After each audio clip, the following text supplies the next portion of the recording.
The world is ruled not by the loudest, but by the silent puppeteers. There is a certain kind of person who never yells, never begs, never forces, and yet they always get what they want. Their enemies call them lucky. Their friends call them charming. But in truth, they are masters of invisible control. In Florence, centuries ago, a man named Niccolo Machiavelli watched kings rise and emperors fall. He watched loyal men die poor, and traitors rise to thrones. And from the ashes of betrayal and manipulation, he learned one dark truth. If you want real power, you must learn how to influence people without them ever realizing they've been touched. So let me tell you a story, not a tale of fantasy, but of strategies hidden in history. A story of soft conquest. The kind that reshapes empires, wins over enemies, and makes you untouchable, all without drawing your sword. It begins with a man named Alesso. Alesso was not born rich, he wasn't powerful. He wasn't handsome. But he had one gift: he noticed everything. When a powerful merchant would speak, Alesso watched how others reacted to his tone. When a noble laughed, he paid attention to who else forced a laugh. When servants whispered in the hallways, he listened. He discovered a secret early. People are desperate to be understood, but terrified to be exposed. So Alesso never competed. He agreed. He mirrored. When a rich man told him, "The poor are lazy," Alesso replied, "Indeed, you see deeper than most." When a soldier bragged about his victory, Alesso smiled and said, "You were born for command." They thought he admired them, but he was mapping their egos. Machiavelli would later write, "Men are driven by two things, fear and desire. Find what they fear, find what they crave. Then stand at the doorway of both." One evening, in the court of Florence, a young duke insulted Alesso publicly, called him a beggar in silk. The court laughed. Alesso didn't. He bowed his head and smiled. "A beggar I may be, my lord, but even a beggar knows where gold hides in the dark." The room went quiet, not because of the words, but because of the tone. Calm, certain, as if Alesso knew something no one else did. The duke laughed it off. But from that day forward, he avoided Alesso's eyes. And days later, that same duke fell from favor, not from a sword, not from poison, but from a single letter that reached the prince. A letter revealing the duke's betrayal, written by an anonymous hand. Alesso's power wasn't in what he said, but in what he knew. And more importantly, in how he made others feel. You see, to control people, Machiavelli taught us, you must master three invisible strings: attention, emotion, and dependence. First, attention. People follow what they notice. But true power isn't in being seen, it's in being unseen while watching everyone else. Alesso made himself necessary, not flashy. He knew secrets but never shared them. He was present at every discussion, but rarely spoke. This made people wonder, what does he know? Why is he always there? That curiosity gave him power. Second, emotion. Machiavelli believed that emotions are levers. Push the right one, and a man will betray his brother. Pull another, and a woman will protect your secret with her life. Alesso would praise a man in public, then deliver soft doubts in private. Your friend is loyal, yes, though I did notice his eyes at the banquet. Perhaps I'm mistaken. He never accused. He planted seeds. Doubt, once planted, grows on its own. He made people feel seen, feel admired, feel feared, but never all at once. He gave everyone something to lose, so they would never want to lose him. And then, the third string, dependence. Alesso did favors. Small ones. A merchant who needed his debt postponed. A noble who wanted a poem written for his love. A soldier who asked for silence after a drunken night. Alesso always helped, but he never asked for repayment. That confused people. Until one day, they needed him again, and again, and again. They never realized they had become tangled in a web. Not by force, not by threat, but by comfort. And comfort, Machiavelli warned, is the softest prison of all. Now listen closely. There came a time when Alesso was offered a position beside the prince. His enemies protested, "He is not of noble blood." But the prince only said, "Every man in this court whispers his name. If they trust him, I must fear him. And if I must fear him, I must keep him close." That is the final level of power, when even those who envy you protect you. But Alesso declined the offer. Not because he lacked ambition, but because he knew, when you stand beside the throne, you are a target. But when you stand behind the throne, you control the crown. Machiavelli wrote, "It is better to be feared than loved, if you cannot be both." But the masters of control, they choose neither. They become needed, and need is stronger than love, more binding than fear. So how do you use this today? You become a mirror. Reflect people's desires back to them. Show them who they want to be, not who they are. And never give everything. Mystery creates gravity. If they believe they understand you completely, they will stop fearing you. If they're always guessing, they stay alert. Be generous, but with a purpose. Help others, but keep the balance. Make them feel they owe you. Not in debt, but in loyalty. If someone disrespects you, never retaliate directly. Wait. Study. Their patterns will reveal their weaknesses. When the moment comes, you will not need force. Just a whisper in the right ear. A message at the right hour. A silence at the right dinner table. Do not shout your power. Let others discover it in moments of crisis. People reveal their souls not when they're relaxed, but when they're threatened. So, when they are desperate, be calm. When they are angry, be quiet. When they expect revenge, show kindness but not warmth. Alesso's greatest trick was this. He made others feel they were in control, while quietly removing their options. Machiavelli called it the architecture of perception. You don't change reality, you reshape how others see it. There was a merchant once who tried to blackmail Alesso.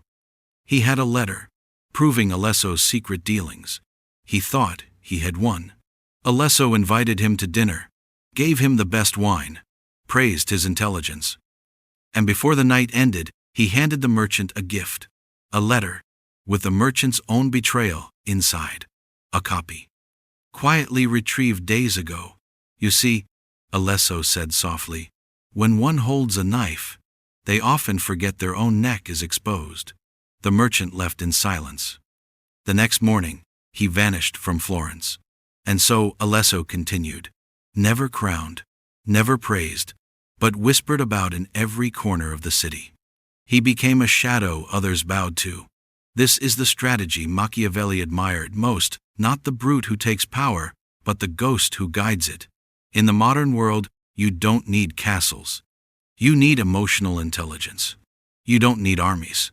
You need leverage. Study people, their habits, their triggers, their hopes. Give them what they crave in doses. Withhold just enough to keep them chasing. Be polite. Be humble. Be invisible until you're not. Then, when the time is right, move one piece and watch the whole board shift. Not because you are feared, not because you are loved, but because they never even realized you were playing. And that, my friend, is the true genius of invisible control. When people believe they are acting out of their own free will, while every step they take leads them exactly where you want. Alesso never needed to raise his voice. He never issued commands. Yet wars ended, alliances shifted, and fortunes crumbled, all after quiet conversations in his study, lit by a single candle and poured wine. Because he understood one eternal law of power. Words only have weight when you've earned silence first. There was a widow in Florence, powerful in her own right, who despised Alesso. She had the ear of the prince's wife and saw through his calm. One evening, she stood in the court and said publicly, "The snake who never hisses is the one that waits for your warmth." Everyone turned to see Alesso's reaction. He simply smiled. Even a snake guards the garden better than a barking dog. The court laughed. The prince's wife, amused, later asked Alesso over tea, "Why don't you confront her?" He replied, "Because confrontation exposes strategy, and I have none to reveal." But the next week, a foreign envoy arrived with sensitive documents. The prince tasked the widow to manage negotiations. Those documents, however, were mysteriously leaked. The prince questioned her loyalty. Her position was weakened, but no one ever suspected Alesso. He had never once spoken ill of her. Instead, she had destroyed herself because she thought she saw a threat, and acted out of fear. Machiavelli wrote, "He who builds fortresses isolates himself, but he who builds alliances of weakness rules them all." Control is not in dominance, it's in direction. You don't block a river, you guide it, slowly, stone by stone. The water believes it chose the path, but it flows through your fingers. Centuries later, Alesso's strategies live in different forms. In boardrooms, where CEOs smile and fire in silence. In governments, where advisors hold more influence than ministers. In families, where the quiet sibling somehow always gets the final say. In lovers, who disappear at the right moment and return at the perfect time. Power is not about volume. It's about timing. So here's what you must do. Start by becoming unforgettable without being loud. When you walk into a room, make eye contact, not with dominance, but curiosity. Let people feel seen. Ask questions, not to get answers but to let others speak themselves into your hands. Every person wears a mask. If you compliment the mask, they trust you. If you remove it too soon, they fear you. So learn the mask. Admire it. And when they offer you a glimpse beneath, accept it without reaction. That is how you become a confidant. Then use silence. Not just in speech, but in presence. Disappear for a day. Delay your reply. Let people feel your absence. Humans value what they miss. The more constant you are, the more replaceable you become. Create scarcity of yourself, and your worth will rise like gold. Next, build dependence. Offer value quietly. Become the one they call at midnight when they're afraid. The one who never judges but always remembers. The one who solves problems not with noise but with grace. And then, detach emotionally. To truly control without being noticed, you must not need their love, because if you crave it, you'll reveal yourself to keep it. Alesso had no enemies because he had no emotional attachments that could be used against him. He could walk away from any alliance, any friendship, any court, and still sleep peacefully. One night, a messenger from Rome arrived with a bribe. The Pope wanted Alesso to betray the prince and join him. Alesso read the letter, burned it, and said only, "I already serve a higher cause, my own strategy. That is the highest form of power. When no coin buys you, no title tempts you, no emotion exposes you." In modern life, this doesn't mean being cold. It means being aware. Every time someone flatters you, ask, what do they need? Every time someone apologizes, ask, what did they protect? Every time someone promises loyalty, ask, how deep is their fear? This is not paranoia. It is perception. Machiavelli would say, to rule is to anticipate. He who waits for betrayal loses, but he who prepares for it survives. And what of love? What of trust? Alesso once loved a woman, a noble's daughter. She was beautiful and clever. She said she loved his mind, his mystery, his silence. One day, she asked, "Who are you, truly?" He looked at her and said, "I am who you want me to be.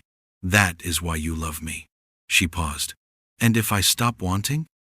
He smiled, kissed her hand, and whispered, "Then I'll vanish, and you'll spend years wondering if I ever existed."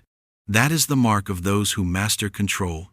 They become unforgettable, not by force, but by illusion. Like a magician who never reveals the trick. You don't want people to fear you. That's too obvious. You want them to admire you, need you, miss you, trust you.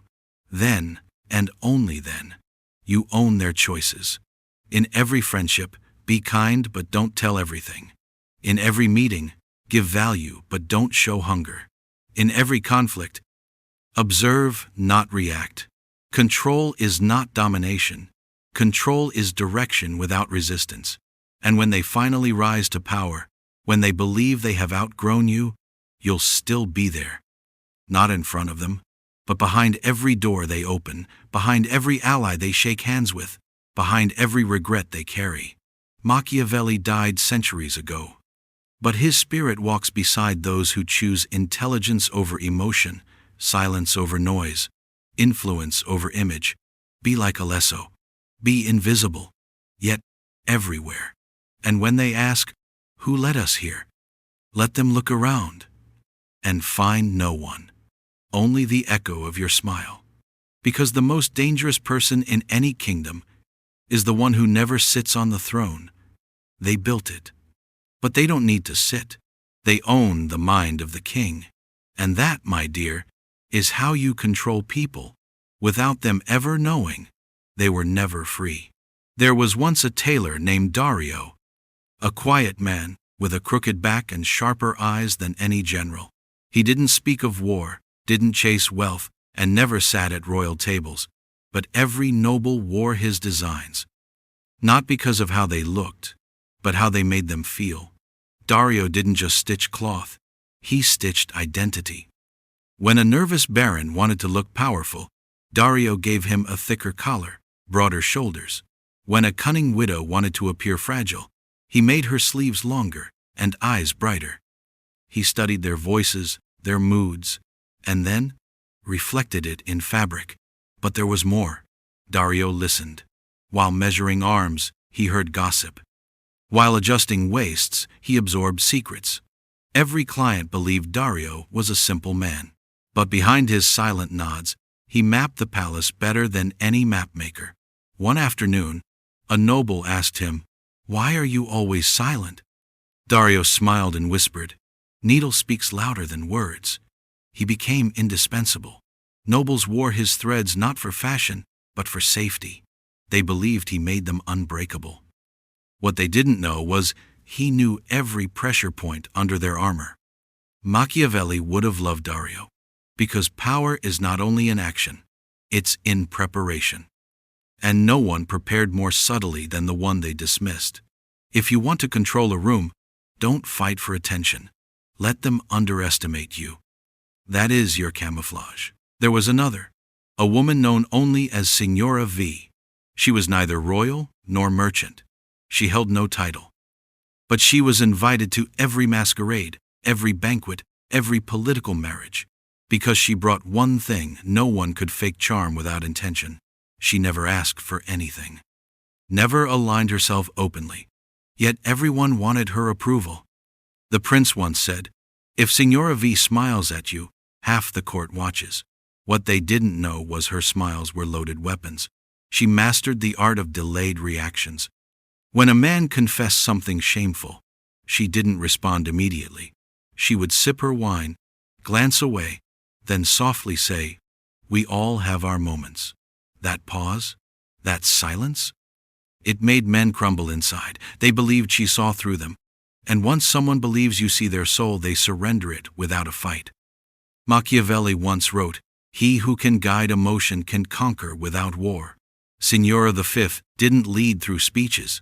She led through presence. A slow turn of her head could silence a room. A raised eyebrow could sink alliances. She once danced with a visiting prince for 3 minutes. 3 minutes. No words. By morning, he refused to sign a treaty unless Florence honored her in a poem. What does that teach you? When people desire you, they protect you. When they fear losing your gaze, they move mountains, just keep it. Control often looks like elegance. And then there was the artist Giulio. He painted portraits of royals, but he had a habit. Before painting, he would observe them privately for days. He said he needed to feel the truth behind the face. One day, he painted a general, a feared man, ruthless in battle. Giulio's portrait made him look tired, not weak, but thoughtful, like a man who had seen too much. The general was furious. You insult me. Giulio responded calmly. I showed you not as you see yourself, but as others will remember you. The general kept the portrait. Why? Because truth, when told softly, becomes prophecy. Giulio didn't flatter. He revealed. But he revealed with such grace, people couldn't reject it. They thanked him for exposure. That's the next level of control. Make people believe the truth you give them is a gift. Make them feel it was already inside them. You simply help them see it. In the modern world, this becomes sharper. The coworker who always agrees with the manager, who offers help without asking, who shows up early, leaves late, and never complains. They're not harmless. They're positioning. They're listening, logging reactions, tracking who favors whom. And then, when a leadership shift is about to occur, they move first. Not by asking, but by becoming the only obvious choice. People don't promote the loudest, they promote the safest, the most reliable, the one who's been around. That's how control works in offices. Not through talent, through perception. Be the one who brings no drama, but solves it. Be the one who remembers birthdays, but never posts theirs. Be the one who compliments, and is rarely complimented back. That silence builds intrigue. A Machiavellian mind doesn't seek applause. It seeks placement. There was a trick Alesso once used in negotiations. When two nobles argued, he didn't side with either. He'd say, "You both have truths." Then, he'd change the topic subtly, planting a new idea that benefited him. Days later, both parties thought they'd won, but the outcome was entirely Alesso's design. This is the genius of deflection. You don't stop a river with a dam. You turn it slightly, gradually, until it pours into your garden. Even in friendships, the strategy applies. The friend who never asks for anything becomes the one everyone trusts. And when they finally say, "I need a favor," no one says no. That favor? It becomes a chain. Control is built over time, never with one grand move. Machiavelli warned, sudden power invites sudden enemies. But slow power? That becomes culture. It becomes routine. And routine is the deepest cage. Ask yourself, who do people rely on? That person already controls them. You want to be the person they text when their world is falling apart, not because you solve it, but because your silence steadies them. That's power. You want to be the one whose approval makes others second-guess their own opinion. The one whose name isn't spoken in meetings, but whose influence defines decisions. You want to be needed, not noticed. And if you must act, act only once. But make sure it's irreversible. In one legend, Alesso was told a noble was plotting to kill him. Instead of confronting him, Alesso invited him for wine. People don't realize when they're being controlled, because real control doesn't look like chains. It feels like comfort. It sounds like praise. It tastes like success. But beneath it is silence, strategy, and shadow they teach you. To chase approval so that you're too tired to question. They reward obedience, not curiosity, so you never grow dangerous. They keep you entertained, distracted, validated, because a person who doesn't stop to think is easier to lead. And even easier to use. They let you win sometimes, because total control feels fake, so they give you little freedoms to make you feel alive, not realizing those small wins are part of a bigger trap, where every step forward is actually inside. The maze. They design people who want power don't always shout. They whisper. They blend in. They let others speak while they write the script. They stay kind, so you keep trusting. They stay silent, so you reveal yourself. They use your emotions, your dreams, your fears, as levers. And the more you express, the more they understand how to hold you tight without ever touching your skin. Real power doesn't threaten it, waits it, listens. It shapes you slowly like water shaping stone. And when you're finally shaped, you think you chose the path yourself. You defend it, love it, die for it, without knowing who laid the bricks. They teach you to fight for things that don't even serve you. Because as long as you're fighting, you're distracted. As long as you're proving you're predictable. They train you to become your own prison guard. And the more loyal you are, the easier it becomes to rule you not with commands, but with expectations. You control people best when they think disappointing you means losing themselves. So you build an image they can't live without, and let them cling to it like oxygen, even if it kills them inside.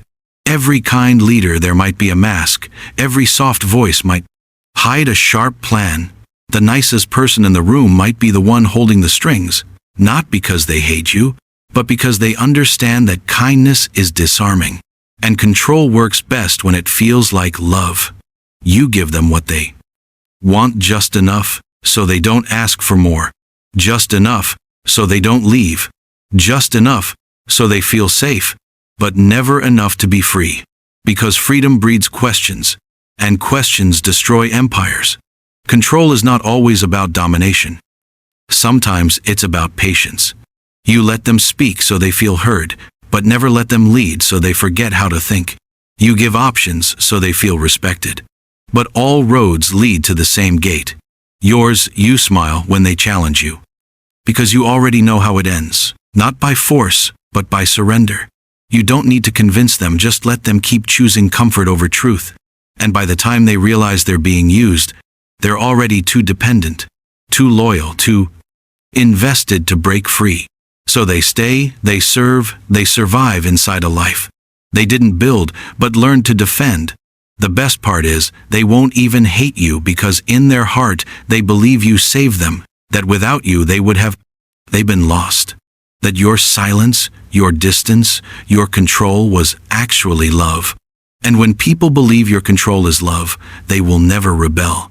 They will beg for more. They will call your absence pain, your anger, their fault, your dominance, protection. And this is how power hides behind affection. How leadership disguises itself as loyalty, and how the ones in control never raise their voice. They just raise your need for them until you can't breathe without their approval. Can't act without their guidance. Can't even think without wondering how they'd see you. And this is the perfect prison, built not with walls but with emotions, not with weapons but with whispers, not with threats but with silence. A silence so deep it echoes inside the soul, reminding you that even your thoughts might not be yours anymore.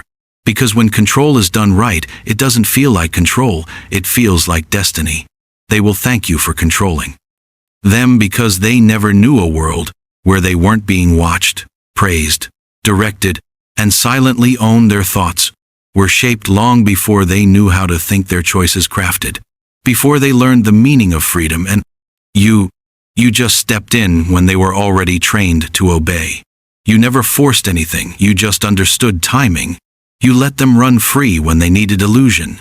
You stood firm when they needed direction, and you vanished when they started to doubt. So they would chase your presence and call it love. But love built on fear is loyalty, and loyalty built on silence is power, and power built on emotion is eternal. They will love you more when you hurt them. If you do it gently, they will follow you deeper. If you wound them slowly, they will believe your rejection is their failure, your approval, their salvation. And that's how control hides in the open, disguised as attention, dressed in affection, wrapped in the words that sound like freedom, but taste like obedience. Most people never see the trap because it feels like safety. It looks like progress. It smells like success, but it's hollow and quiet and deadly. And you become the air they breathe, the voice they hear, the eyes they fear, and the dream they protect. All while thinking it was theirs from the start. They will build monuments to their captors. Call it growth, worship the pain, call it strength, and beg for the chains, as long as they glitter, because no one taught them the price of peace. Bought with silence, and in this silence you grow larger, not by shouting, but by staying just far enough that they wonder, just close enough that they hope you never explain, never admit, never reveal, because mystery is more powerful than truth, and hope more blinding than clarity. They don't need answers, they need direction. They don't need facts, they need meaning. And when you become their meaning, they surrender. Not because you asked, but because they cannot imagine life without your shadow. This is how to rule without a crown, lead without a title, and own without ever saying a word. They think power is in words, but real power lives in silence, in the pauses, in the moments where you don't react. They beg for your opinion. Not knowing your silence is shaping theirs, they ask for your approval. But you're too still, too distant, too cold, and that makes them crave you more when people can't predict you. They start to worship you. Their minds spiral, creating stories where you are the answer, the cure, the meaning. And they cling to that story because it hurts less than the truth. And the truth is, they're being controlled, not with orders, but with absence. Not with pressure, but with presence. You don't even have to speak. Your quietness speaks louder. Your eyes deliver more than speeches, and your distance becomes the rope they tie around their own necks willingly. They adjust themselves, reshape themselves, remake their lives, hoping one day you'll notice them again. But you do notice. You always notice. You're just choosing when and how to act, because control is a game of patience and timing. You enter their mind like a whisper, like a soft shadow, until you become the voice they argue with before sleeping, the thought they can't escape in silence, the echo that guides every move. And still they'll say, "You've done nothing." And they're right. You haven't forced anything. You've just become the gravity they orbit around, the standard. They judge themselves by the mirror they fear to face. And you built this power, not by domination but by withdrawal, not by attack but by absence. Because people don't fear what they understand, they fear what they can't define. You stay undefined and they stay devoted.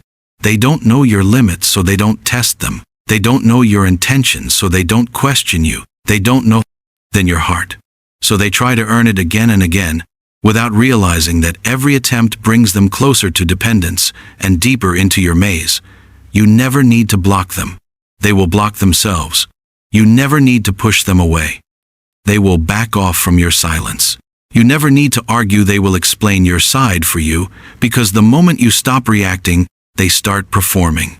And the more they perform, the easier it is to lead them, not as a ruler, but as a mirror. People follow what reflects their wounds, their hopes, their fears. So you become their reflection, not by changing yourself, but by showing them what they want to see.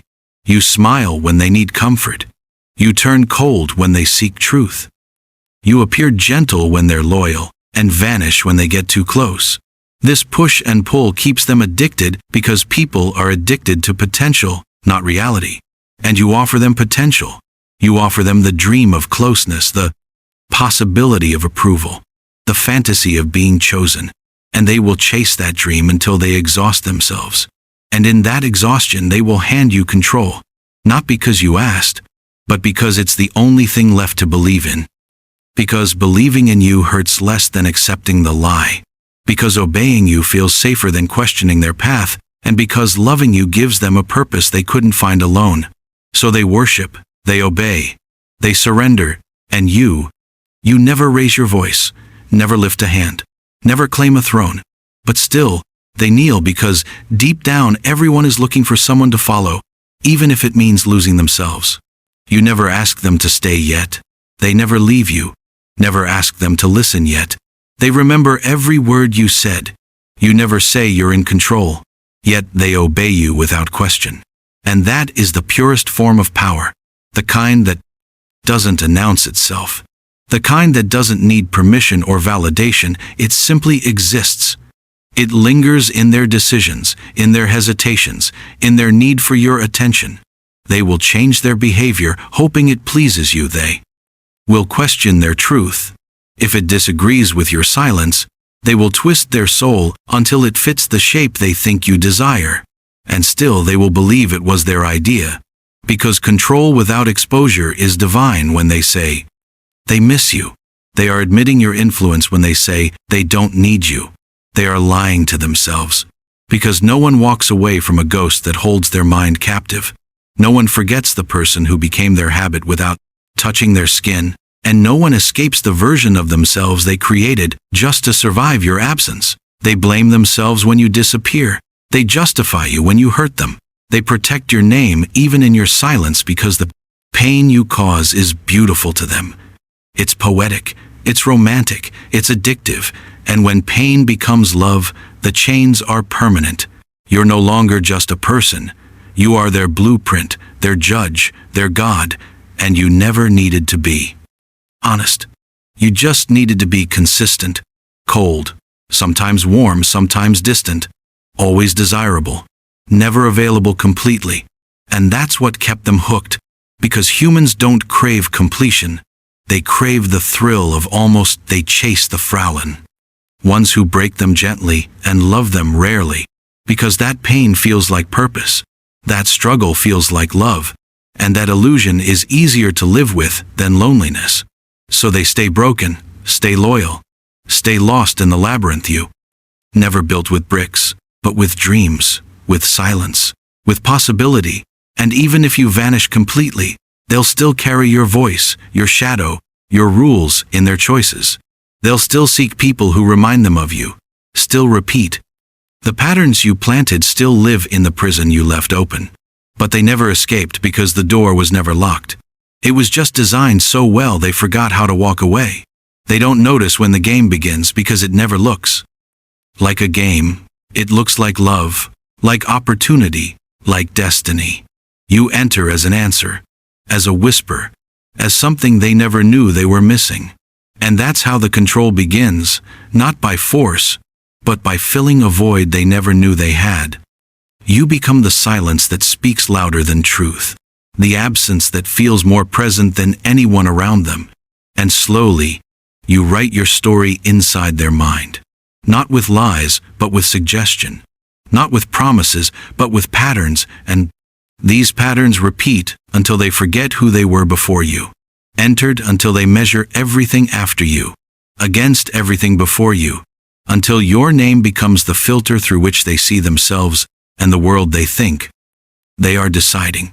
But you are simply narrowing their options. They think they are resisting, but you are simply creating a new threshold for surrender. They think they are healing, but you are simply redirecting their pain into loyalty, and all of this happens without a word, without a command, without a crown, because when power is real, it doesn't beg, it doesn't scream, it simply waits for their weakness to speak, their hunger to show, their heart to need, and then it enters, slowly, softly, fully, until you are no longer a choice, you are a rhythm, a pattern, a belief, a home they didn't choose but now can't live without. And when you begin to pull back, they don't get angry, they get addicted. They don't fight back. They chase. They don't rebel. They collapse into the idea that they failed you because you trained them to seek your energy as approval. And now the absence feels like punishment, like exile, like death. Not because you said anything, but because they can't breathe without the sound of your validation, your gaze, your silence. And now they live between memories and illusions, wondering when you'll return, when you'll forgive, when you'll speak again. But you won't, because you already got what you needed. Not control over their actions, but over their identity. And that's the most dangerous kind of power. Not the power to lead someone's life, but the power to become part of their definition. When you become the standard, compare everyone to the ghost that haunts their relationships, the blueprint they apply to every connection. Then you don't need to control them. They'll sabotage themselves to stay aligned with your image. They'll break others before they break their loyalty to the idea of you. They'll ruin peace just to recreate the chaos you left behind and call it passion, because pain feels more familiar than stillness and heartbreak, more divine than freedom. They will reject anyone who doesn't resemble your intensity. They will avoid peace if it doesn't taste like your poison. And they'll call that madness love, and call their obedience choice, and call their suffering growth, because that's what you taught them, not through lectures, but through withdrawal, not through rules, but through rhythm. And now the rhythm is in their bones, your silence in their breath, your detachment in their heartbeat. And every step they take is a step toward your absence, trying to fill a space that you carved so perfectly that nothing fits anymore. And they'll blame themselves, blame the world, blame timing, but never you. Because you're not the villain. You're the standard, the storm, the myth. And people don't fight myths. Worship them. They don't escape storms. They carry them inside. And this is how you own someone.